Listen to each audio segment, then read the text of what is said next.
Halo guys, assalamualaikum warahmatullahi wabarakatuh. Apa kabar? Semoga teman-teman dalam keadaan sehat walafiat ya. Salam buat keluarga teman-teman di rumah. Salam sepak bola ya guys ya. Perkenalkan gue Ajay, gue si netizen yang suka ngebahas bola. Jadi di video kali ini mungkin perdana ya. Gue ingin membahas soal Liga Indonesia. Dimana gue kan jarang sekali ya. Gue biasanya kan ngomonginnya kalau nggak timnas ya sepak bola dunia ya. Tapi sekarang gue mau khusus di sini untuk ngomongin Liga Indonesia, di mana persaingan Liga Indonesia ini kan sudah hampir berakhir. Hanya tinggal menyisakan 5 pekan lagi. Dan kemarin malam gue nonton Persib Bandung menghadapi Bali United ya, salah satu pertandingan yang juga akan menentukan di mana Persib dan Dewa ini menjadi dua tim teratas yang akan memperebutkan gelar juara Liga Indonesia. Dimana sekarang Persib lagi ada di pucuk ya, dan Dewa peringkat kedua.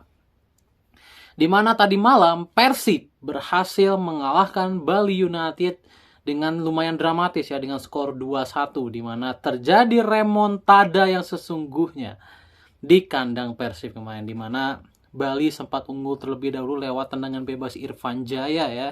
Tendangan bebasnya sih keren banget ya. Namun di babak kedua Persib juga enggak kalah spektakulernya bikin gol ya, di mana Beckham Putra menciptakan gol lewat tendangan jarak jauh dan akhirnya ditutup dengan sundulan Franka di menit ke 80 berapa ya. Pokoknya hampir menit-menit akhir lah. Dan hasil itu membawa Persib sekarang unggul 8 poin dengan 5 laga tersisa atas Dewa United. Artinya Persib Bandung cuma butuh 8 poin lagi untuk memastikan diri menjadi juara. Artinya butuh 2 kali menang dan 2 hasil imbang minimal ya, atau 3 kali menang. Jadi 2 kali menang, 2 imbang, 3 kemenangan. Itu pun dengan catatan Dewa memenangkan seluruh pertandingan. Kalau Dewa kepleset sedikit aja maka gap poin akan menebal. Dan menurut gue possibility Dewa untuk mengejar udah sangat sulit ya. Sudah sangat sulit, dimana Persib di pertandingan selanjutnya ini tidak akan menemui lawan-lawan yang sulit. Ya, karena kalau kita bicara 3 besar ya, lawan Dewa kan sudah selesai. Lawan Persebaya sudah selesai. Artinya lawan yang akan dihadapi adalah lawan-lawan yang bukan di papan atas lah. Lawan-lawan yang akan dihadapi itu bukan lawan-lawan yang ada di papan atas. Jadi harusnya Persib bisa mengunci gelar juara musim ini dan back to back juara. Dan ini akan menyamai prestasi Bali United di 2021 kalau salah ya, yang juga menjadi juara back to back. Persib akan menjadi tim kedua yang back to back gitu ya. Jadi ini adalah sebuah prestasi yang luar biasa. Kita tahu Persib adalah klub yang sangat bersejarah di Liga Indonesia ya, dimana rivalnya dengan PSMS Medan zaman dulunya. Ini kan menjadi histori yang tidak akan terlupakan ya. Sekarang PSMS-nya sedang turun, sekarang rival barunya adalah Dewa United, salah satu tim baru yang ada di Liga Indonesia ya. Oke, mungkin gue bisa breakdown sedikit pertandingan kemarin ya di Persib versus Bali, dimana Persib ini bermain tanpa banyak pemain starter yang cedera, tanpa David Da Silva, tanpa Tyrone Del Pino, tanpa Dimas Derajat gitu ya, tanpa Rahmat Irianto, tanpa Deddy Kusnandar. Jadi banyak sekali pemain yang cedera gitu ya, yang membuat Persib bisa dibilang hanya dengan skuad seadanya. Ada Ciro, ada Castaner di sana, ada Beckham gitu ya. Dan kelihatan memang menyerangnya Persib ini tidak greget sama sekali.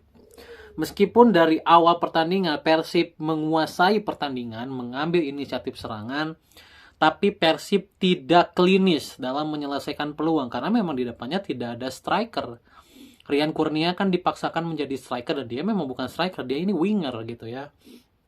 Jadi tidak bisa disalahkan juga Rian Kurnia, dan Rian Kurnia juga terlihat pergerakannya bukan pergerakan striker gitu ya, dimana dia jarang sekali menjemput bola. Ketika saya pegang bola dia tuh jarang sekali membuka ruang, kemudian jarang lah menggunakan atribut-atribut striker dalam ininya, lebih sering justru melebar Rian Kurnia itu.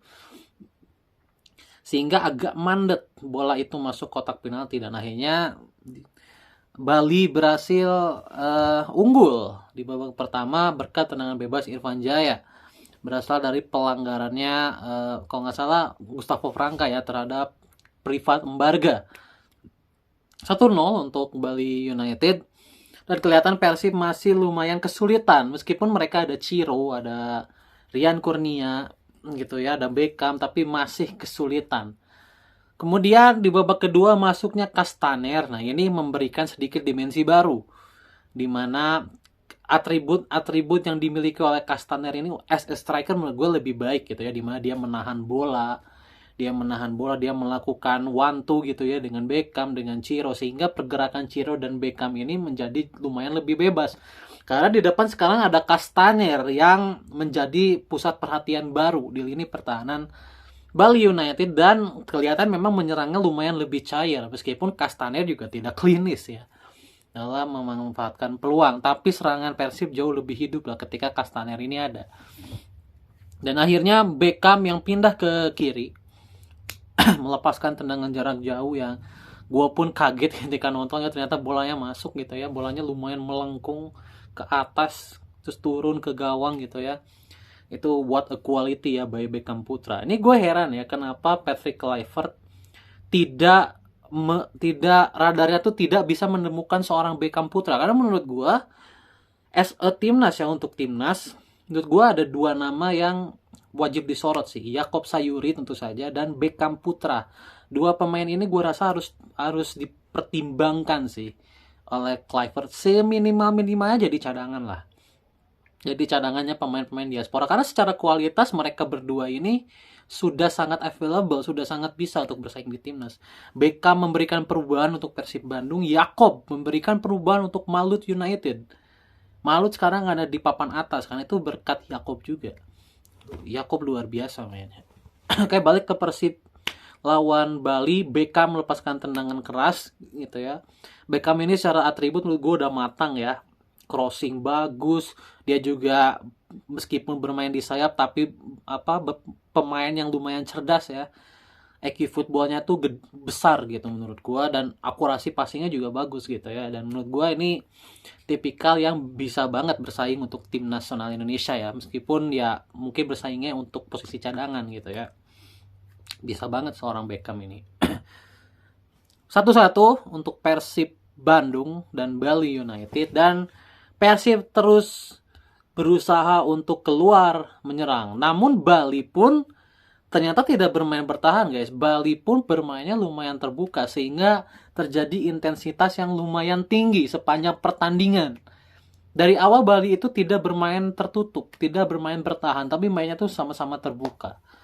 Sehingga intensitas menjadi tinggi, tensi menjadi tinggi gitu ya, dan tensi tinggi ini akhirnya berhasil dimenangkan oleh Persib Bandung lewat sundulan Gustavo Franca. Ya, dan itu membuat Persib Bandung menang dan memperlebar jarak dengan Dewa United dengan 8 poin gitu ya. Dan sementara Bali turun ke peringkat 10. Ya, peringkat 10, dan pelatih dari Bali juga Coach Teko memilih untuk mundur ya, karena ini adalah musim terburuk Teko bersama Bali United, dan mungkin Teko sudah merasa cukup ya, karena dia juga sudah memberikan banyak prestasi untuk Bali, back to back juara, dan juga selalu konsisten ada di 5 besar ya. Bali itu selalu konsisten ada di 5 besar, dan ini adalah prestasi yang luar biasa untuk Coach Teko gitu ya. Dan melihat pertandingan yang akan dihadapi oleh Persib dan Dewa sedikit lebih berat ya. Jadi kayaknya Persib sih bisa mengunci gelar juara lagi musim ini, dan ayo guys kita bergembira lagi. Kebetulan gue juga adalah bobotoh ya. Ayo kita bergembira lagi sama seperti tahun kemarin ya. Bergembira lagi di jalan. Ayo kita rame-rame lagi, ramaikan kota Bandung untuk menyambut juara kita. Insya Allah ya, 2 minggu lagi mungkin ya kita akan mengunci gelar juara. Oke? Goodbye.